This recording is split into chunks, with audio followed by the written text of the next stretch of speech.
Welcome back into Lumpy's Lounge. It's me again, Lumpy. I've got something special for you today. No reactions today. We'll get back to that, don't worry. But I've got a story to tell you today, and it's a special story to me. And I think today is the perfect day to tell it because it involves Peter Mayhew. For those of you who are not familiar, Peter Mayhew was the actor who portrayed Chewbacca in the original Star Wars movies.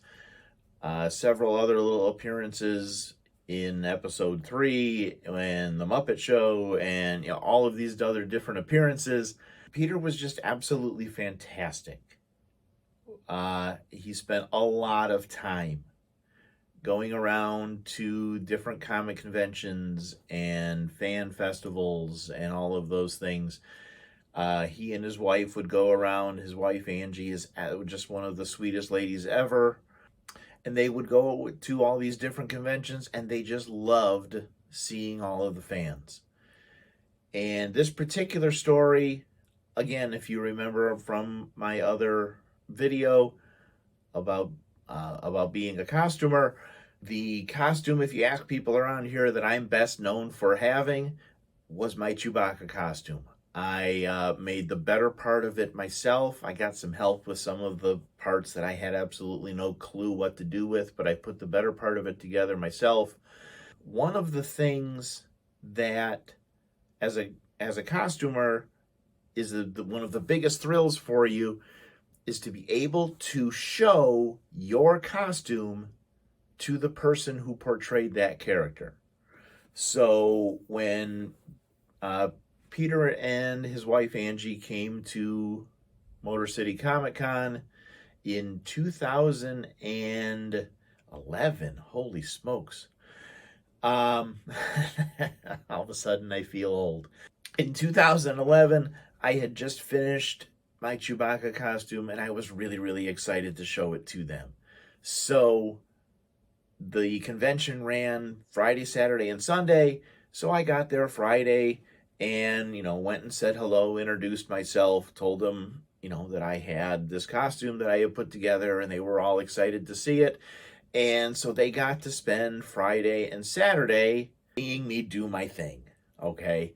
Not gonna lie, Chewie's a pretty popular fellow around these comic conventions. So I was around seeing people, hugging the pretty girls, messing with everybody.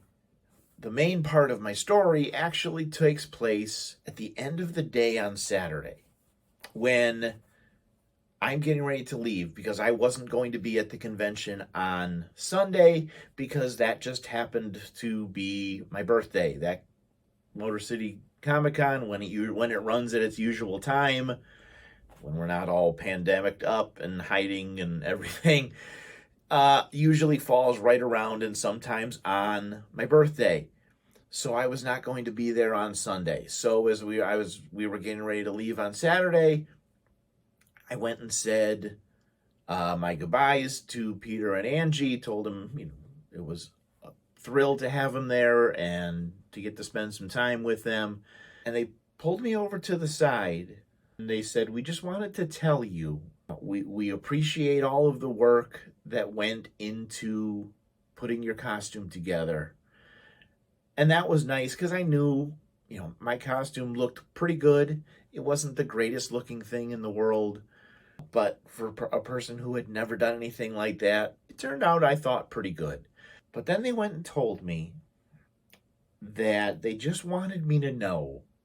They watched me, all weekend roaming around and interacting with people and, putting smiles on everybody's faces. And they just wanted me to know how much they appreciated the positive way that I portrayed that character and that I put that character across to the people at the convention. And they just wanted me to know how much they appreciated that. Okay. I'm a teacher. I'm a trainer. I talk for a living.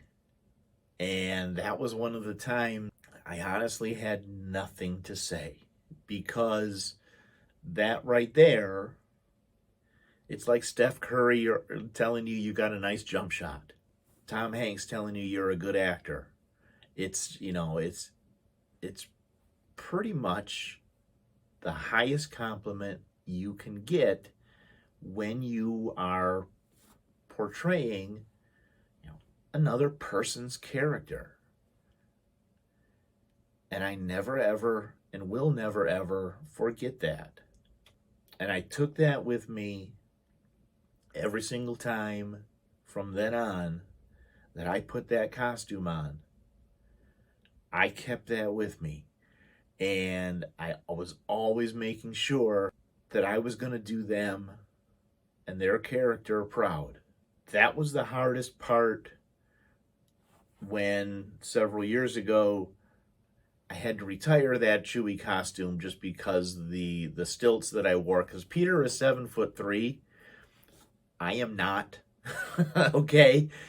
So I had drywall stilts that I wore, which were messing around with my feet and my back and things like that. And that was one of the hardest parts of having to give that costume up, was the thought that I was letting them down. And now that through improvements in technology, I've got that costume back, that's one of the big reasons, that's one of the biggest things. I can't wait to get back out and make people smile again. That little moment right there, for something they didn't have to do.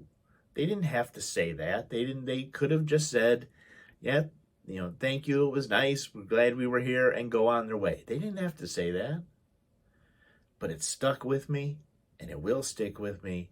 And I tell you right now, Chewie can't wait to get back out and see people, and you better believe I'm going to do my best to make them proud every time. Thank you, Peter. Thank you, Angie. Peter, we miss you. We love you guys. And may the force be with you. Thanks, everybody, for listening. If you like what we're doing here in Lumpy's Lounge, hit the subscribe button, hit the like button, pass the word along, let everybody know what we're doing, have them join us, and we will see everybody next time inside Lumpy's Lounge.